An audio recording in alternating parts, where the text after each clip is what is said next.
का पहला moon mission Chandrayaan one अक्टूबर 2008 में पीएसएलवी।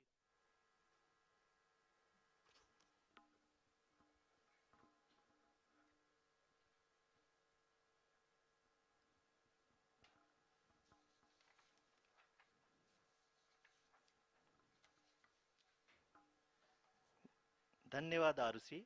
अगर मैं सही मायने में कहूँ तो अंतरिक्ष का कोई भी मिशन हो और चाहे किसी भी देश के द्वारा संचालित किया जा रहा हो, इसरो मिशन की निश्चितता और अनिश्चितता के बीच बहुत ही महीन अंतर होता है, जिससे कि एक मिशन सफल या असफल होता है। लेकिन ना हम थके ना हम हारे। हमने पिछली कमियों को सुधारते हुए आज पूरी तरह से आश्वस्त किया है कि लैंडर मॉड्यूल निश्चित तौर पे चंद्रमा के सतह पर सेफ और सॉफ्ट लैंडिंग करेगा। सभी दर्शकों के जानकारी के लिए अब हम इसरो के अब तक के सभी लूनर मिशंस को संक्षिप्त विवरण प्रस्तुत करेंगे। जी हाँ, इसरो का पहला मून मिशन चंद्रयान-1 अक्टूबर 2008 में पीएसएलवी रॉकेट के द्वारा सफलतापूर्वक प्रक्षेपित किया गया था। चंद्रयान-1 ने चंद्रमा के सतह पर पानी की खोज करके पहले ही इतिहास रच चुका है। यही कारण है कि आजकल विश्व के तमाम अंतरिक्ष वैज्ञानिक और स्पेस एजेंसियां चंद्रमा को और करीब से जानने के लिए उत्सुक दिख रही हैं। अगर हम बात करें चंद्रयान-2 की, जो इसरो का दूसरा मिशन है, जुलाई 2019 में इसरो के सबसे ताकतवर रॉकेट LVM-3 द्वारा सफलतापूर्वक प्रक्षेपित किया गया था और आज भी लगभग 4 साल बाद यह चंद्रमा के 100 किलोमीटर के सर्कुलर ऑर्बिट में घूमते हुए बहुत ही उत्तम क्वालिटी का डेटा प्रदान कर रहा है। मिशन के प्रारंभ में इसकी आयु 1 साल निर्धारित की गई थी, परंतु LVM-3 द्वारा बहुत ही सटीक इंजेक्शन और मिशन मैनेजमेंट की वजह से चंद्रयान-2 काफ़ी लंबे समय तक कार्यरत रहेगा। अब तक चंद्रयान-2 चंद्रमा के लगभग सभी भागों का चित्र ले चुका है। इसका एक बहुत ही महत्वपूर्ण पेलोड OHRC यानी कि ऑर्बिटर हाई रेजोल्यूशन कैमरा विश्व का सबसे बेहतरीन कैमरा है, जो कि चंद्रमा के सतह का लगातार पिक्चर भेज रहा है। अब मैं आरुषि जी से निवेदन करूंगा कि वो आप लोगों को इसरो के वर्तमान मिशन चंद्रयान-3 के बारे में बताएं।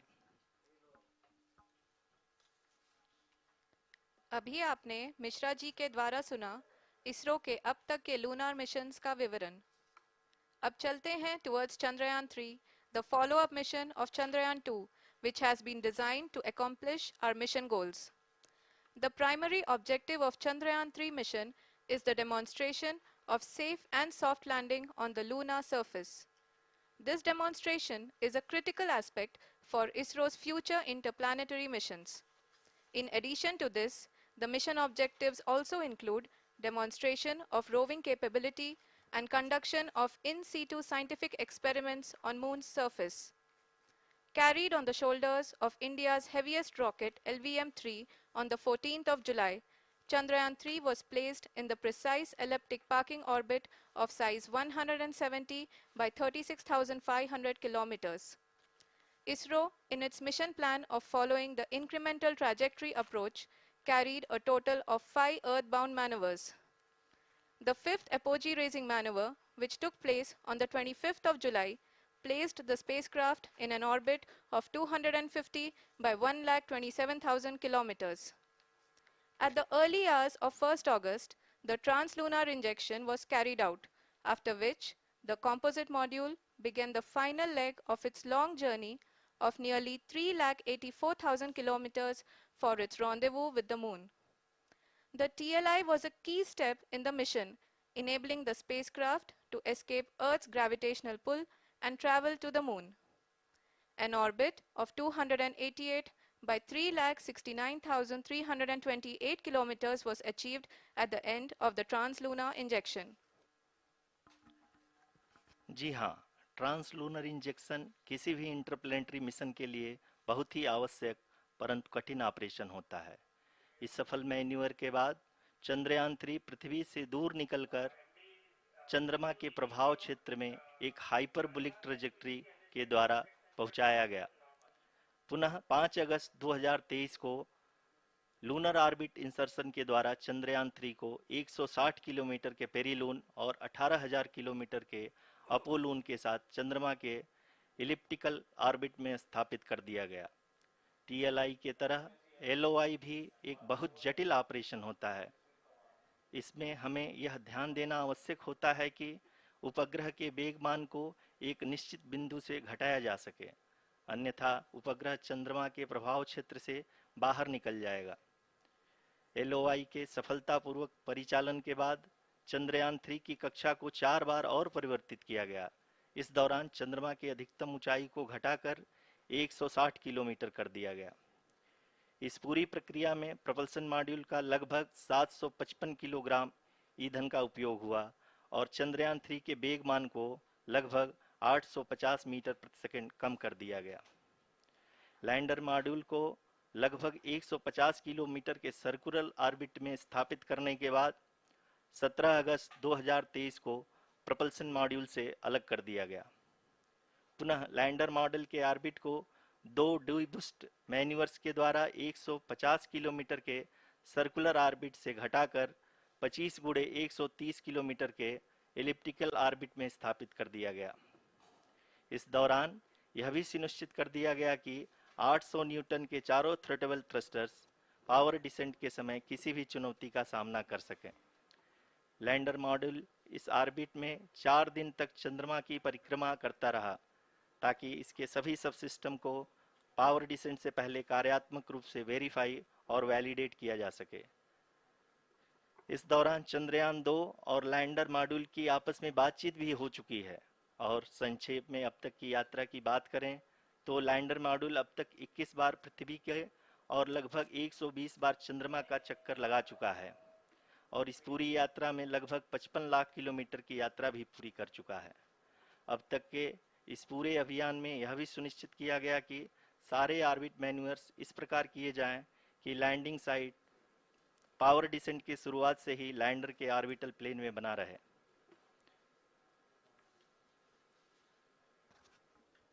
Make it further That is true complicated. indeed. We have arrived at the crucial juncture wherein the orbit plane contains the desired landing site at the start of powered descent. We are also happy to announce that live images from the Chandrayaan 3 lander imager camera is being received continuously. The demonstration of soft landing on the moon's surface is no ordinary feat due to the innumerable challenges and complexities involved. The lander velocity has to be killed from nearly 6,048 kilometers per hour without any aid from the thin and tenuous moon's atmosphere. The lunar dust at the time of landing and the craters and boulders scattered over the moon's surface make it further complicated to achieve this. The new and improved Chandrayaan 3 design has been built after envisaging all the scenarios which the lander module can encounter. With several software improvements, provision for full-level redundancies, a plethora of special tests, namely the integrated hot test, integrated cold test, and lander leg drop tests were carried out for the lander module. The success of these tests has provided great confidence in the performance of all the onboard sensors, propulsion system, and associated guidance, control, and navigation algorithms. The key findings during the tests have enabled to improve the overall system performance. The largely unexplored south pole of the moon has been chosen as the intended landing site since there is a possibility of finding ice and other minerals which would be vital resources for future explorers. Apart from continuing investigations pioneered by Chandrayaan 1 and Chandrayaan 2, the Chandrayaan 3 mission will also provide invaluable data to the science community around the world. Let us give our viewers a glimpse on the configuration of Chandrayaan 3 mission.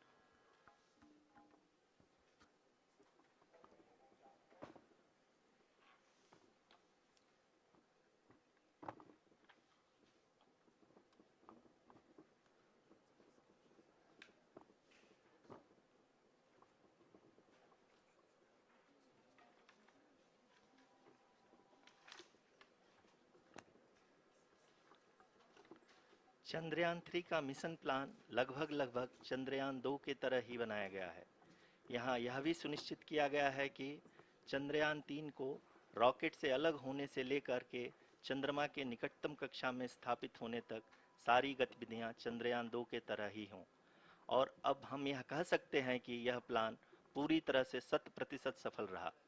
हालांकि lander module के sensors और propulsion system को इस तरह से मजबूत किया गया है कि लैंडर पावर डिसेंट के समय किसी भी आपदा से बाहर आकर के मिशन के मुख्य उद्देश्य को पूरा कर सके। इस क्रम में लैंडर के मुख्य सेंसर्स कारा, लासा, LHBC, LDV और LHDAC का कार्यात्मक परीक्षण भी किया जा चुका है। LDV, जो कि पूर्णतः स्वदेशी तकनीकी से बनाया गया एक नया सेंसर है, इसका मुख्य कार्य लैंडर के वेलोसिटी को तीनों अक्षों में कंप्यूट करना है। पावर डिसेंट के दौरान लैंडर के सटीक पोजीशन और वेलोसिटी का ज्ञान होना बहुत ही आवश्यक है। लिराप यानी laser inertial referencing and accelerometer package इस कार्य को पावर डिसेंट के दौरान बखूबी निभाएगा। ट्रैजेक्टरी जनरेशन, जो कि चंद्रयान 3 मिशन के लिए बहुत ही अहम है, क्योंकि हर ऑर्बिट मैन्यूवर के बाद यह सुनिश्चित किया जाता है कि लैंडर की मिशन ऑब्जेक्टिव को ना बदले। इस क्रम में मैं यह भी आपको बता दूं कि ऑर्बिट डिटर्मिनेशन, जो कि उपग्रह के पोजीशन और वेलोसिटी को बहुत ही एक्यूरेटली बताता है, एक बहुत ही कठिन और जटिल कंप्यूटेशन और एस्टिमेशन होता है। यहाँ यह भी जानना महत्वपूर्ण है कि चंद्रयान 2 का OHRC पेलोड अब तक काफ़ी ऊंचे स्तर का डैम प्रदान किया है, जिसके फलस्वरूप लैंडिंग साइट के सीमा को बढ़ाकर 4 × 2.4 किलोमीटर कर दिया गया है, जो कि पावर डिसेंट के दौरान सॉफ्ट लैंडिंग कराने में काफ़ी सहायक सिद्ध होगा। Apart from the sensors, Chandrayaan 3 is equipped with a suite of sophisticated payload instruments. While Chandrayaan 1 and Chandrayaan 2 orbiter have provided abundant remote sensing data of Moon, equally important are the on-site localized measurements that provide ground truths. Lander and rover have payloads which are completely new and will perform in situ analysis of lunar surface. The two spectroscopes on rover, APXS and LIBS, will actively measure the surface elemental abundances at the landing location and surrounding area. The lander carries a seismometer ILSA that can sense impact events and lunar quakes. The thermal probe CHAST will measure the temperature profile and thermal conductivity of Moon's regolith. The Rambha payload will carry out lunar ionosphere studies, while the laser retroreflector array shall be a passive location indicator for future spacecraft equipped with laser altimeter. These instructions include the commands to be executed, data to be collected and analyzed, and decisions to be made and executed autonomously throughout the powered descent.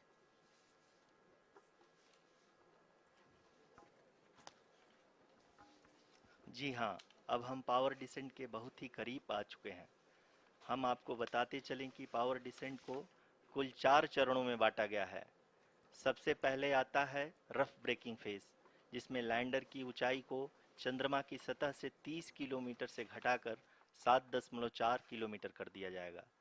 इस पूरी प्रक्रिया को पूरा करने में लगभग 11.5 minute लगेगा और इसका समानांतर वेग 1680 मीटर प्रति सेकंड से घटाकर 358 मीटर प्रति सेकंड हो जाएगा।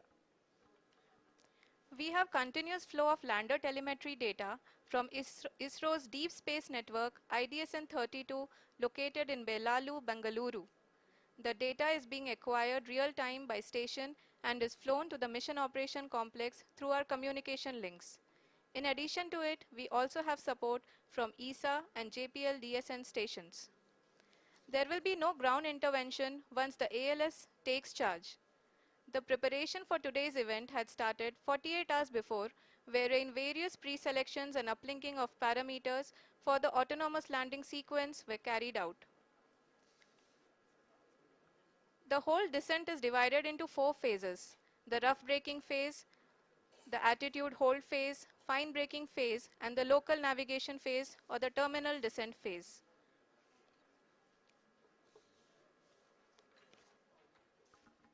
जी हाँ, एटीट्यूड होल्ड फेज, जो कि पावर डिसेंट का दूसरा चरण है, एक बहुत ही महत्वपूर्ण फेज है। इस 10 सेकंड के स्मॉल ड्यूरेशन के दौरान लैंडर के दो महत्वपूर्ण सेंसर कारा और लासा लैंडर की ऊंचाई की गणना करेंगे। इस फेज के पूरा होते ही लैंडर चंद्रमा के सतह से कुल 6.8 किलोमीटर की ऊंचाई पर होगा। During the rough braking phase, the lander velocity shall be brought down from 1680 meters per second to 358 meters per second. The altitude will be brought down from 30 kilometers to 7.4 kilometers at the end of rough braking.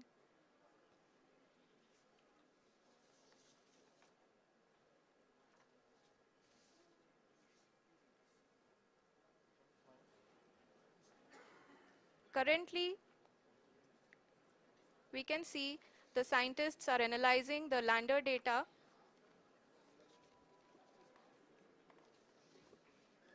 जी हाँ, हम ये देख सकते हैं कि mission operation complex रूप में बैठे सभी वैज्ञानिक ये जो भी डेटा देख रहे हैं वो डीप स्पेस नेटवर्क आईडीएसन 32 के द्वारा प्रोवाइड किया जा रहा है। और अगर हम अब बात करें पावर डिसेंट के तीसरे चरण का, जो कि फाइन ब्रेकिंग फेज होगा, जिसमें लैंडर लैंडिंग साइट से जस्ट 800 मीटर की ऊंचाई पर वर्टिकली होगा। इस चरण को पूरा होने में लगभग 3 मिनट लगेंगे और इस चरण के पूरा होते ही लैंडर की वेलोसिटी लगभग शून्य हो जाएगी। The scientists here at ISTRAC are glued to their systems, analyzing all sorts of complex data. We are very close to the power descent, to the start of the power descent phase.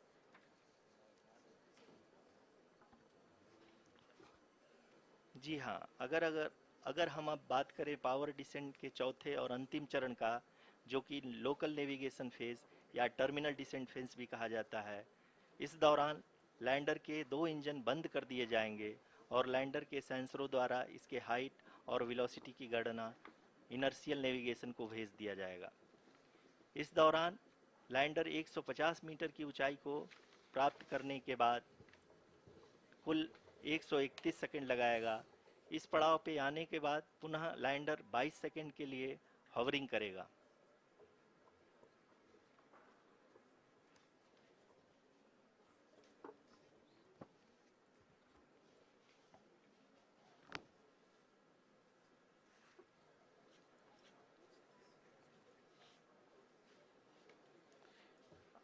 आप इस समय अपने screen पे mission operation complex में बैठे सभी मान्यगणों को देख सकते हैं, जो कि बहुत ही उत्सुकता के साथ टेलीमेट्री डेटा को देख रहे हैं।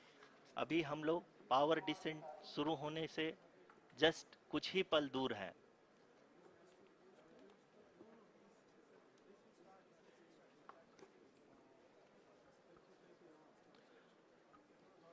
पावर डिसेंट शुरू होने में लगभग 30 सेकंड ही बचा है और हमको ये सारे data mission operation complex room में आईडीएसन 32 के द्वारा, जो कि लगातार लैंडर के कनेक्शन में बना हुआ है, प्रदान कर रहा है।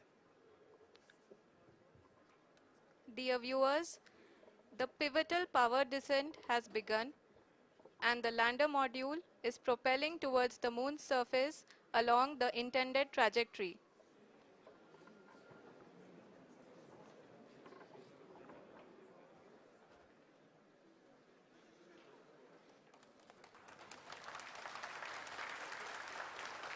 जी हाँ, अब हम देख सकते हैं रफ ब्रेकिंग फेज की शुरुआत हो चुकी है।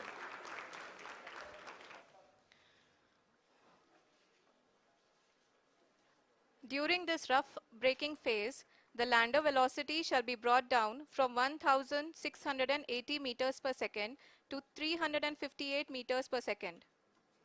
The altitude will be brought down from 30 kilometers to 7.4 kilometers at the end of rough braking.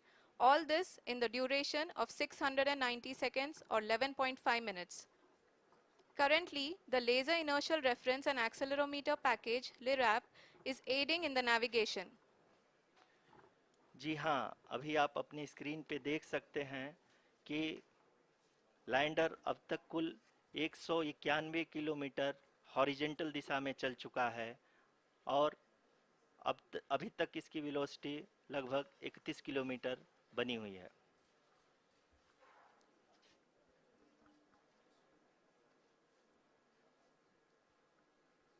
The lander module has traveled a distance of approximately 228 kilometers.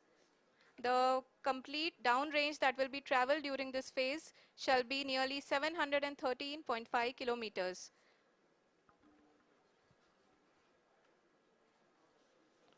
जी हाँ, कुल 745 किलोमीटर के इस रफ ब्रेकिंग फेज में आप देख सकते हैं कि हम लोग लगभग अपनी यात्रा 20% कंप्लीट कर चुके हैं।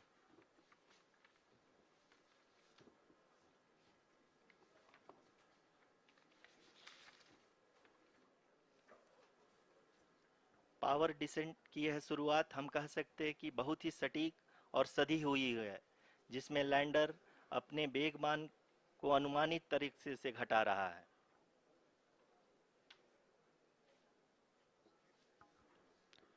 The altitude of the lander module will reduce from 7.4 kilometers to 6.8 kilometers. During the next phase, which is going to be the attitude hold phase. We can currently see that the altitude of the lander module is nearly 31 kilometers. Arushi, अभी हम इस ground trace को देखते हुए कह सकते हैं कि रफ ब्रेकिंग फेज की शुरुआत बहुत ही अच्छे तरीके से हुई है। आप ये देख सकती हैं कि जो भी प्रोजेक्टेड ग्राउंड ट्रेस है उसी पे अपना लैंडर मॉड्यूल आगे चलते हुए बढ़ रहा है। अभी तक ये देखा जा सकता है कि लैंडर मॉड्यूल लगभग 370 किलोमीटर क्षैतिज दिशा में चल चुका है।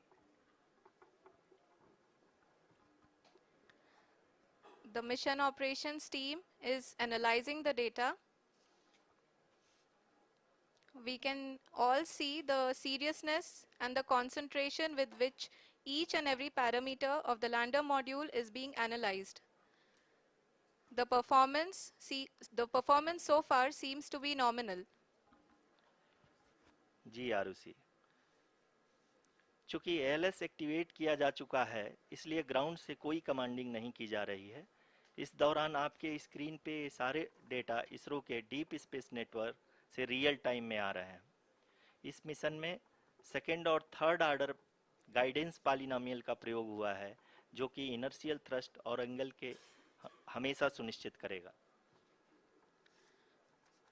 During the entire descent, there is no ground intervention as the ALS has taken charge. The preparation for today's event had started nearly 48 hours before, wherein various pre-selections and uplinking of parameters were done.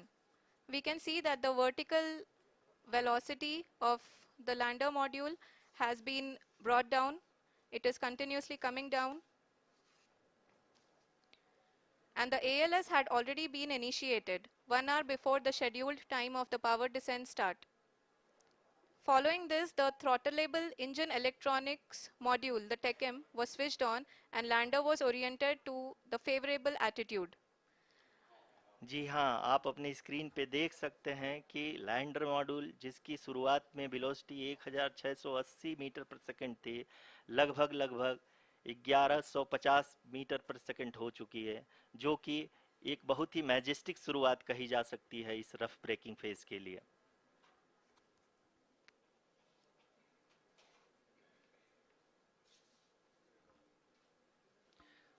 यहाँ पे मैं आपको ये भी बताते चलूँ कि आप अपने स्क्रीन पे देख सकते हैं कि द लैंडर मॉड्यूल का आल्टीट्यूड धीरे धीरे अब कम होता हुआ दिख रहा है, और जो कि एक्सपेक्टेड भी है। अभी हम बात करें करंट आल्टीट्यूड की, तो जो कि 28.6 किलोमीटर के आसपास है। आप स्क्रीन पर ये भी देख सकते हैं Chandrayaan 3 lander imager display. The lander imager is continuously taking photographs of the moon's surface, and that is also being streamed here. Currently, the horizontal velocity has been brought down and the distance traveled is 574 kilometers. The current altitude is 27 kilometers as can be seen on the screen. जी हाँ, करीब करीब अपने आधे सफ़र को पूरा करते हुए इस रफ ब्रेकिंग फेज में लैंडर बहुत ही आगे की तरफ बढ़ते हुए अपनी ऊंचाई को घटा रहा है। अगर अब बात करें तो लैंडर की ऊंचाई चंद्रमा के सतह से लगभग 27 किलोमीटर से नीचे हो चुकी है, करीब करीब 26.7 किलोमीटर के आसपास है। The next phase after the rough braking phase is the attitude hold phase, which will be for a duration of nearly 10 seconds. The lander will be oriented such that both the altimeters will be looking exactly towards the moon's surface. At the end of this attitude hold phase, height measurement update to navigation system will be given from the laser and car band altimeters. Currently, we are in the middle of the rough braking phase. जी हाँ, अगर हम ध्यान से देखें तो लगभग 8 की यात्रा के बाद लैंडर अपनी हॉरिजेंटल वेलोसिटी को लगातार कम करते हुए अपनी ऊंचाई अभी की ऊंचाई के समय 24 किलोमीटर की ऊंचाई प्राप्त कर चुका है।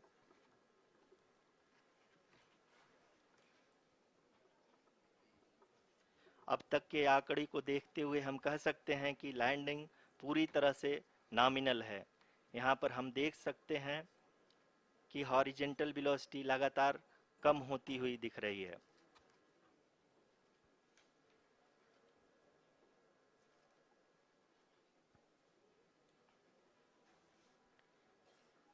The altitude of lander from ground is currently 22 kilometer, which is again going to be coming down, and that is expected.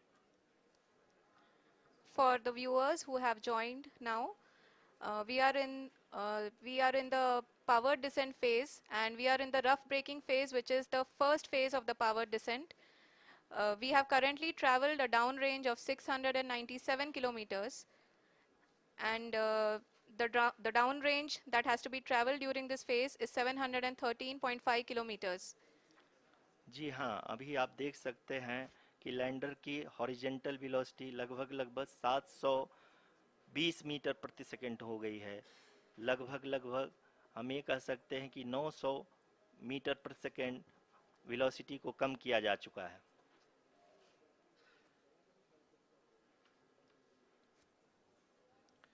At the same time, we can see the altitude of the lander is just 17.8 kilometer from the moon surface, which is going to be around 7.4 at the end of the rough braking phase.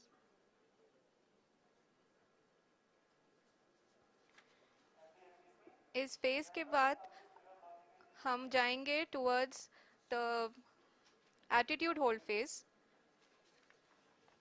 where we will be expecting sensor update from the laser and car band altimeters.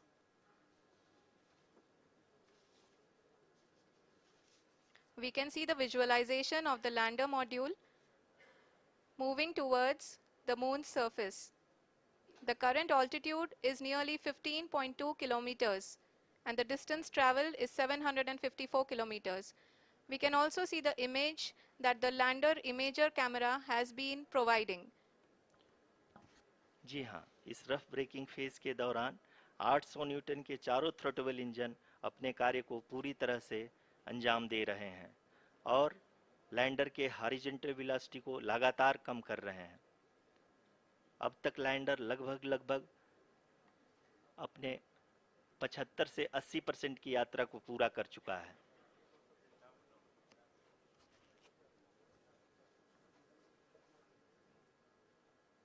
After the rough braking and the attitude hold phase, we shall be having the fine braking phase, which will continue for nearly 3 minutes.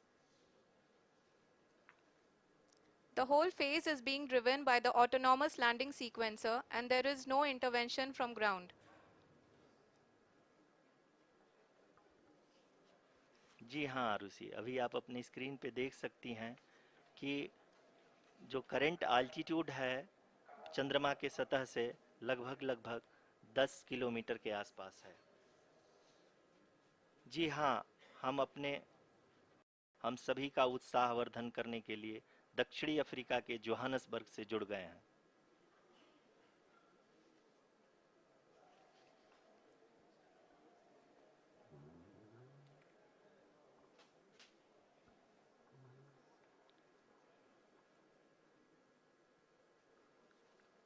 Yes, we are privileged to have with us Honorable Prime Minister of India, Shri Narendra Modi ji, who has joined us from South Africa's Johannesburg to encourage us.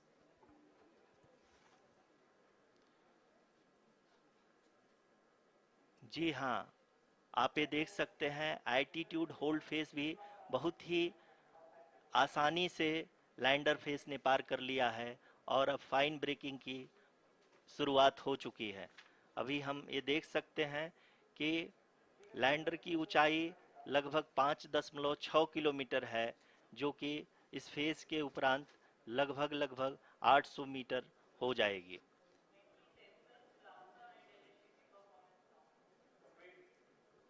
We can hear from the mission operations team that the sensors are performing nominally, and we are currently in the midst of the fine braking phase, which is going to continue for 3 minutes, and the altitude is going to be reduced to nearly 800 meters at the end of this phase.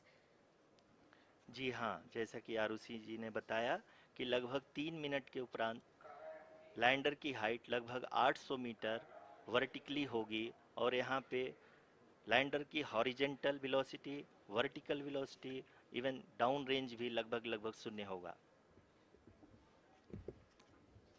We can see the visual of the lander module, and we can see that the downrange traveled is nearly 831 kilometers.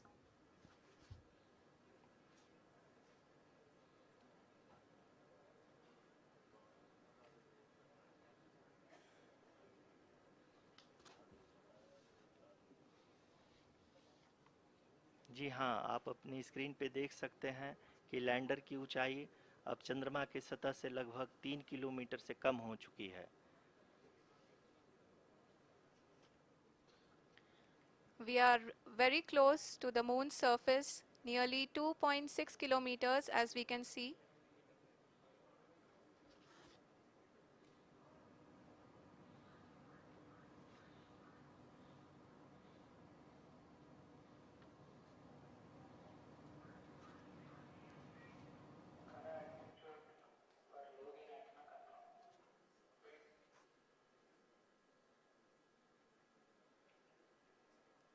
जी हाँ, अभी आप देख सकते हैं कि lander की ऊंचाई लगभग 1 किलोमीटर के आसपास है।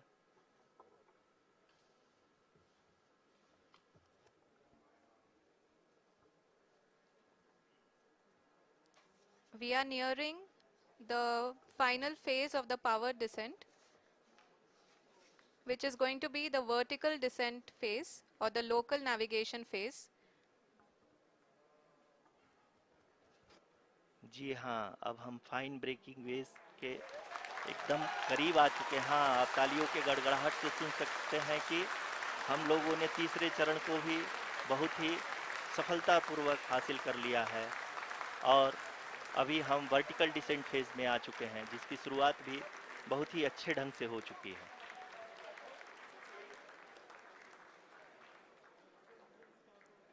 Lot of applause indicates that till now the performance has been nominal. We are in the vertical descent phase 1.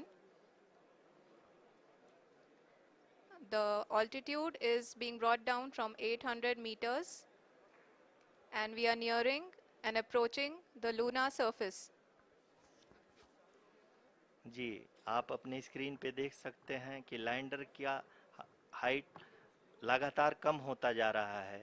इस समय हम लैंडिंग साइट के जस्ट ऊपर हैं और इस समय इसकी ऊंचाई लगभग 600 मीटर के आसपास है। इस फेज के दौरान लगभग 150 मीटर के ऊंचाई पे पहुंचने के बाद लैंडर अगेन लगभग 20 से 22 सेकंड के लिए हॉवरिंग करेगा। We are above the landing site. The horizontal as well as the vertical velocity is now being constantly reduced, and the lander module has begun its descent towards the landing site.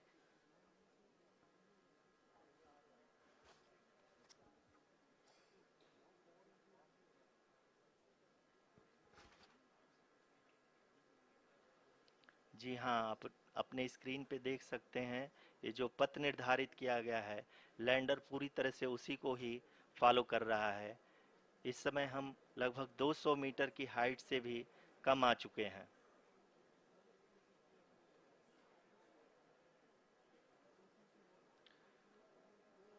अब हम ये देख सकते हैं कि हम लगभग 150 metre की ऊंचाई पे हैं चंद्रमा के सतह से।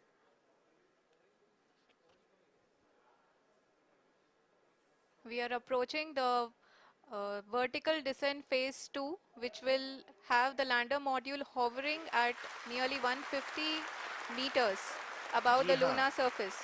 जी हाँ, आप इस तालियों के गड़गड़ाहट को सुन सकते हैं, जो कि सेकेंड हाइब्रिड फेज के कंप्लीट होने के बाद इन सारे वैज्ञानिकों के द्वारा की जा रही है।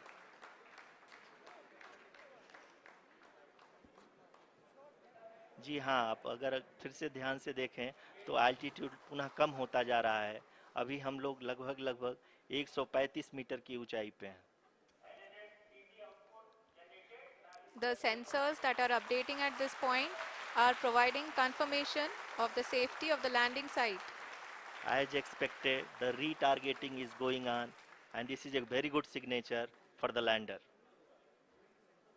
अभी आप ये देख सकते हैं कि लैंडर की ऊंचाई लगभग 65 मीटर के आसपास बची हुई है।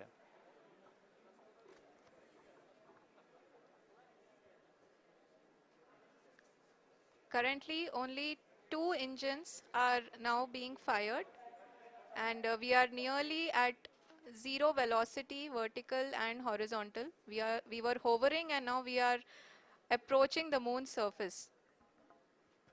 धीरे धीरे लैंडर की वेगमान को कम किया जा रहा है और हम अब लगभग 50 मीटर से भी कम आ चुके हैं। We can see the Honorable Prime Minister, Shri Narendra Modi ji, who is here to encourage us, and he is critically looking at the visuals.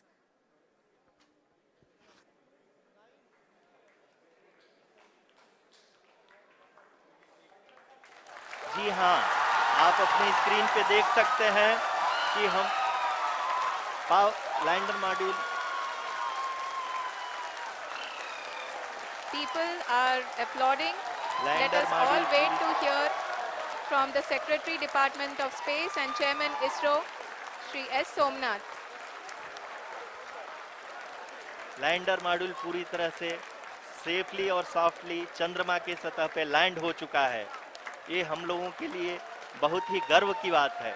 Hindi में एक कहावत है कि चंदा मामा दूर के, लेकिन अब हम ये कह सकते हैं कि चंदा मामा अपने घर के। बहुत ही उम्दा. The hard work of the entire ISRO community has come to fruition.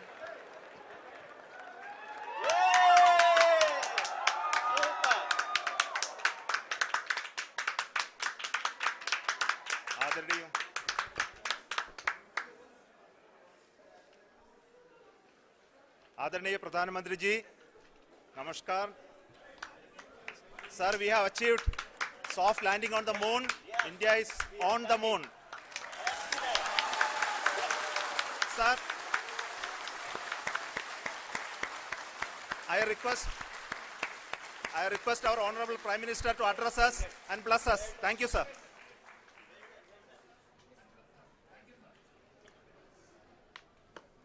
मेरे प्यारे परिवारजनों, जब हम अपनी आंखों के सामने ऐसा इतिहास बनते हुए देखते हैं तो जीवन धन्य हो जाता है। ऐसी ऐतिहासिक घटनाएं राष्ट्र जीवन की चिरंजीव चेतना बन जाती है। ये पल अविस्मरणीय है। ये क्षण अभूतपूर्व है। ये क्षण विकसित भारत के शंखनाद का है। ये क्षण नए भारत के जयघोष का है। ये क्षण मुश्किलों के महासागर को पार करने का है। ये क्षण जीत के चंद्र पथ पर चलने का है।